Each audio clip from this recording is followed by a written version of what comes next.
Почитувани гледачи, нека е честит денот на ослободување на Тетово, а во регионалните вести ќе гледате. Со положување букети цвеќе пред споменикот на револуцијата, денеска беа одбележани 77 години од ослободувањето на Тетово. Во предвечерието на празникот, тетовци уживаа во богатата програма на манифестацијата која се одржа во Центарот за култура Илјо Антевски смок. Деца кои се заразиле со ковид ја поминале инфекцијата со полесни симптоми, покажува досегашното искуство на гостеварските лекари.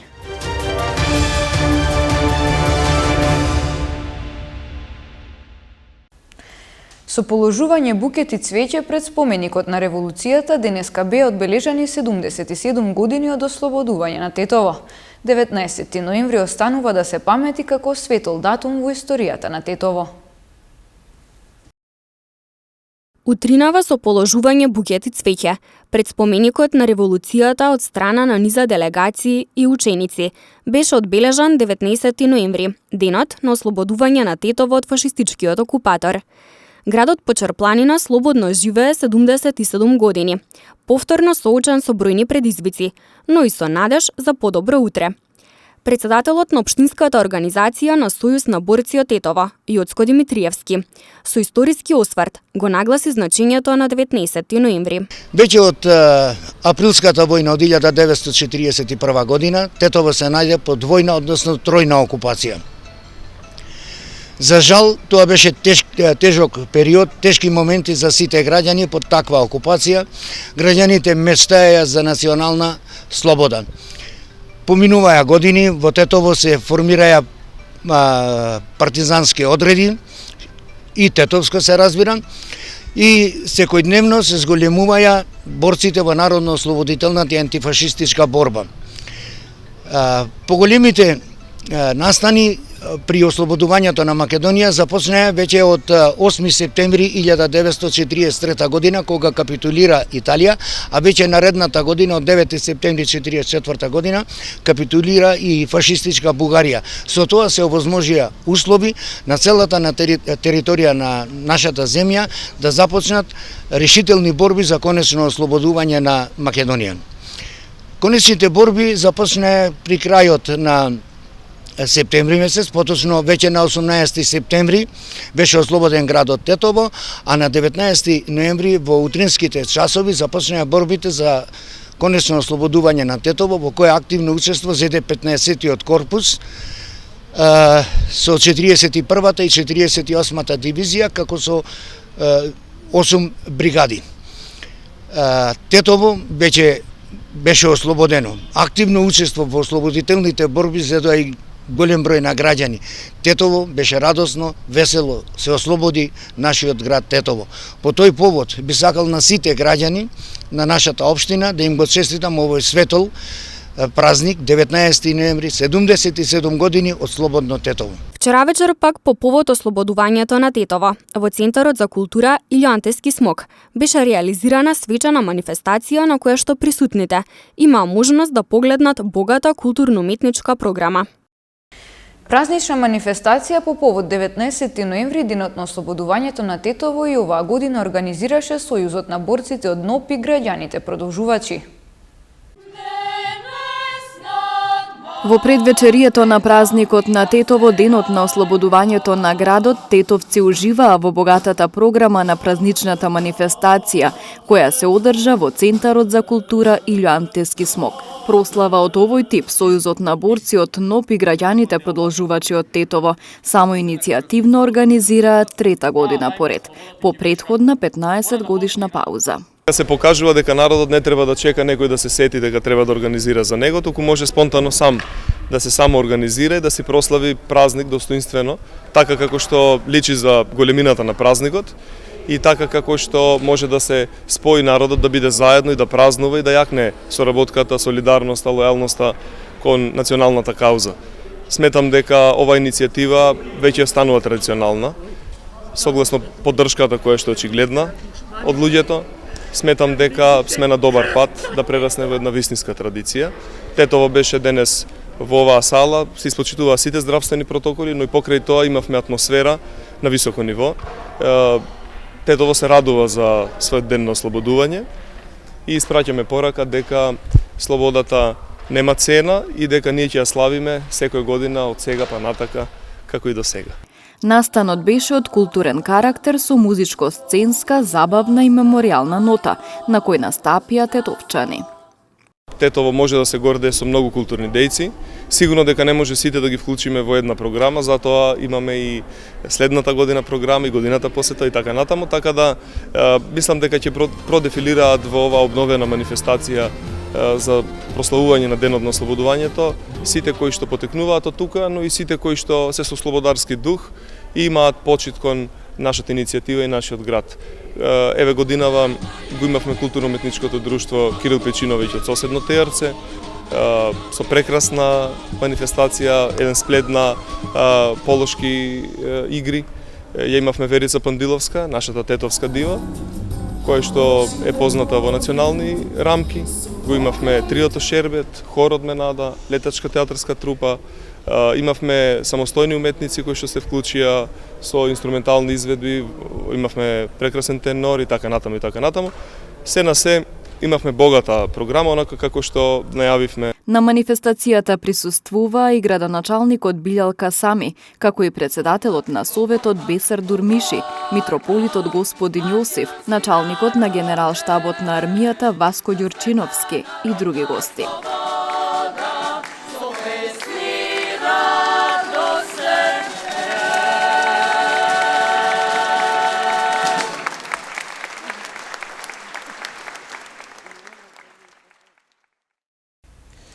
По повод ослободувањето на градот Тетово од страна на Музејот на Тетовскиот крај е издадена книга со наслов Попис на жртвите од Тетово и Тетовско во периодот на НОП од 1941 до 1945 година. Во книгата се регистрирани 595 загинати борци од Тетовскиот регион за време на Втората светска војна. Денес, по повод ослободувањето на градот Тетово, излезе од печат книгата Попис на жртвите од Тетово и Тетовско од периодот на 1941-1945 година за време на Втората светска војна. Во оваа книга се напишани имињата на борците од Третиот Тетовски партизански одред, борците од Шарпланинскиот партизански одред, борците од Првата македонско-косовска ударна бригада, борците од 15-тиот македонски корпус, борците од 7-та албанска бригада, кои што загинале на боиштата во Срем, Далмација и Истра. Според најновите истражувања кои што располага Музејот на Тетовски крај, вкупниот број на загинати борци изнесува 595 жртви, тука се офатени цивилните и воените жртви. Истражувањето го спроведе Националната установа Музеј на Тетовски крај и беше користена домашна и странска литература, а се направи теренско истражување на спомениците и спомен-обележјата од НОП во Тетово и Тетовско. Книгата беше финансирана од страна на Министерството за култура во соработка со Националната установа Музеј на Тетовски крај. Финансиска полиција утрово вршела истражни активности во општина Тетово. Градоначалникот Билјал Касами тоа го оценува како политички притисок затоа што се работи за предметот пред 10 години на поранешен градоначалник. Од управата за финансиска полиција велат дека постапуваат по наредба на основното јавно обвинителство за гонење на организиран криминал и корупција, но не откриваат детали. Тетовскиот градоначалник Билјал Касами обвини за политички притисок врз него затоа што финансиската полиција утрово дошла во општината за да врши истрага за активности во мандатот на поранешниот градоначалник Сади Беџети, кој функцијата ја извршуваше од 2009 до 2013 година. Касами вели зошто тоа не го направиле порано, туку сега кога тие како нова локална самоуправа се соочуваат со многу предизвици и неисплатени плати за вработените. Значи, во ситуација во која се наоѓаме, во кризна ситуација, да менаџираме со тековна ситуација, значи уште до денеска се уште не се исплатени платите за тоа што сметката е блокирана. Во оваа ситуација кога ние не успеваме да ја контролираме целата ситуација, непоканети гости имаме финансиската полиција со некој повод за некој не знам сомневање за не предходниот, туку предпредходниот градоначалник Сади Беџети, јас тоа го сенам као политички притисок. Од Управата за финансиска полиција пак во писмена форма ни одговорија дека работат согласно наредбите и постапуваат неселективно. Управата за финансиска полиција веќе неколку месеци прибира податоци и сознанија и постапува по наредба на основното јавно обвинителство за гонење на организиран криминал и корупција. Управата во своето редовно работење постапува неселективно и непристрасно, согласно своите законски надлежности и добиените насоки и наредби од основното јавно обвинителство.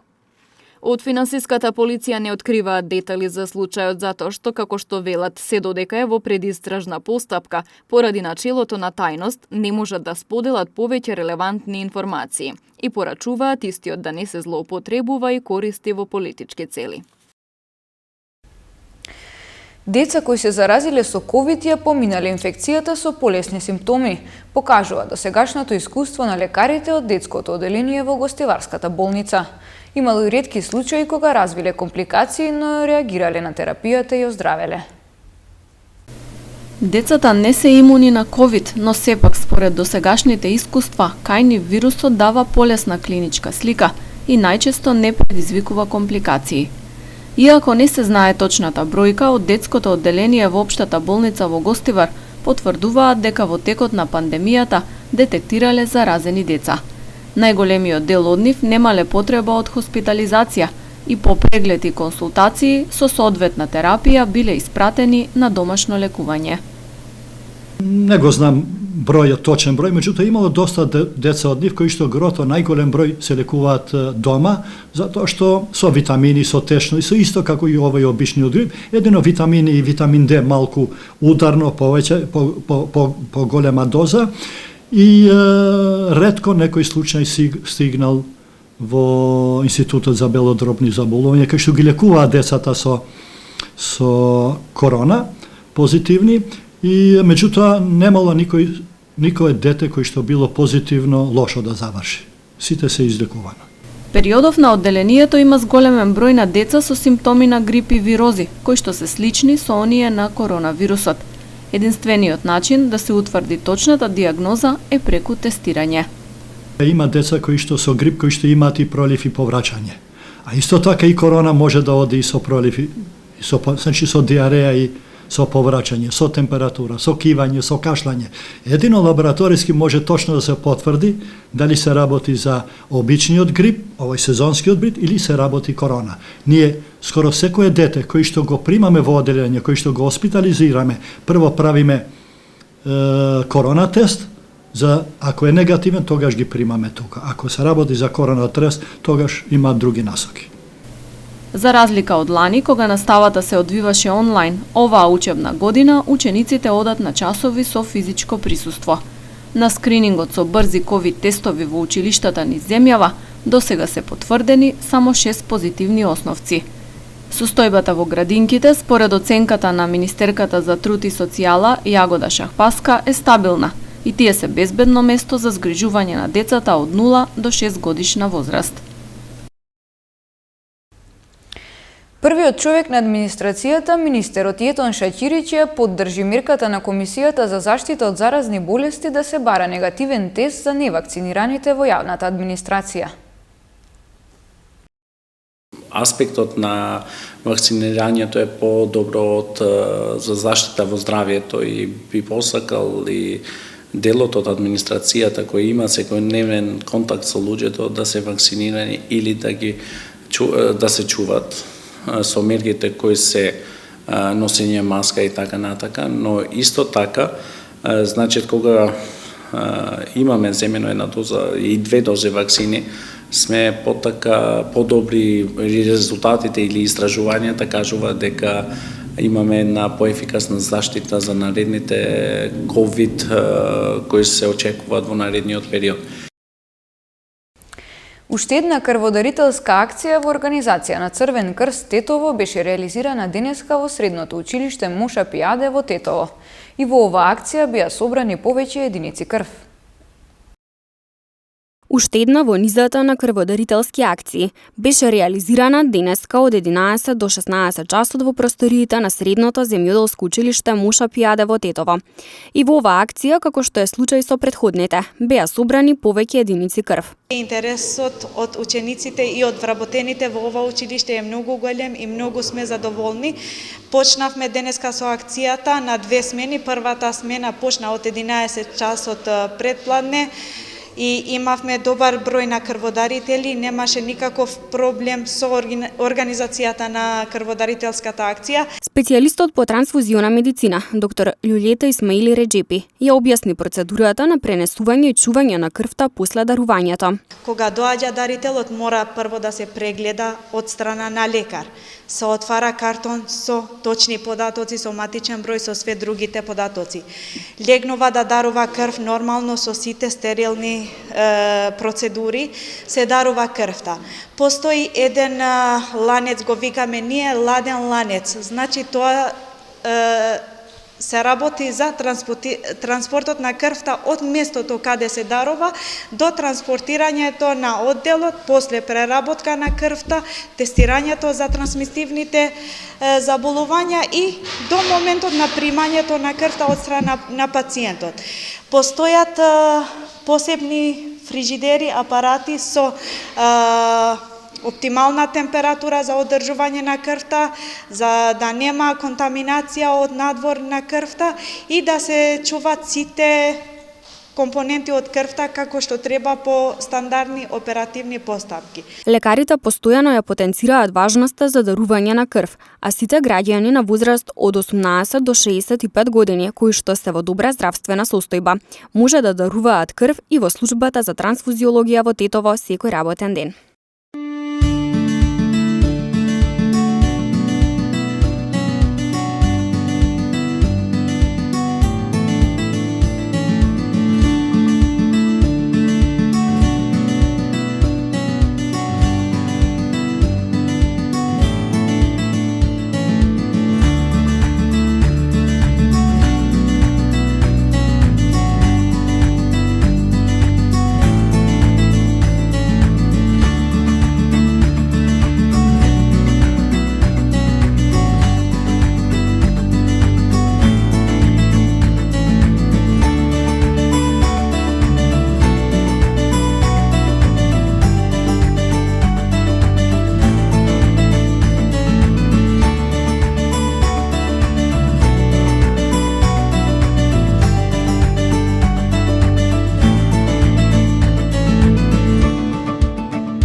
Почитувани гледачи, тоа беше се за ово издание на регионалните вести. Имајте пријатен ден.